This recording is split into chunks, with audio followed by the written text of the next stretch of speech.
Ma'am பிசிஓடில நெறைய பேர் face பண்றது இன்னொரு பிரச்சனை என்னன்னா பெயின். ஏன்னா ம். நெறைய பேரு அந்த பெயின் தாங்க முடியாம ரொம்ப அட்ஜஸ்ட் பண்றத நானே கண்கூடா பார்த்துருக்கேன்.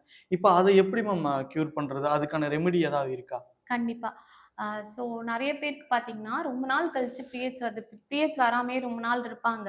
ஸோ அந்த மாரி லேட்டா வருது, இல்ல வந்து வராம இருந்துட்டு ஒரு 2 மந்த்ஸ்க்கு 3 மந்த்ஸ்க்கு ஒரு வாட்டி வருது அப்படிங்கும்போது, உங்களுக்கு ஹெவி பெயின் இருக்கும். இல்ல பார்த்தோம் அப்படின்னா, இந்த டீனேஜ்ல ஏஜ் அட்டெண்ட் பண்ணோனே நெறைய பேருக்கு பார்த்தீங்கன்னா, பீரியட்ஸ் பெயின் வந்து இருக்க ஆரம்பிக்கும். ஸோ ம். இது எதுனாலன்னா, நம்ம பாடி ஹீட் அதிகமா இருக்கிறனாலயும், ஹார்மோனல் சேஞ்சஸ்னாலயும் கூட நம்மளுக்கு இந்த பெயின் இருக்கலாம். ஸோ அதுக்கு என்ன பண்ணலாம் பார்த்தீங்கன்னா, காலையில எந்திரிச்சோனே வெந்தயம் நைட்டே நீங்க ஊற போட்டுருங்க.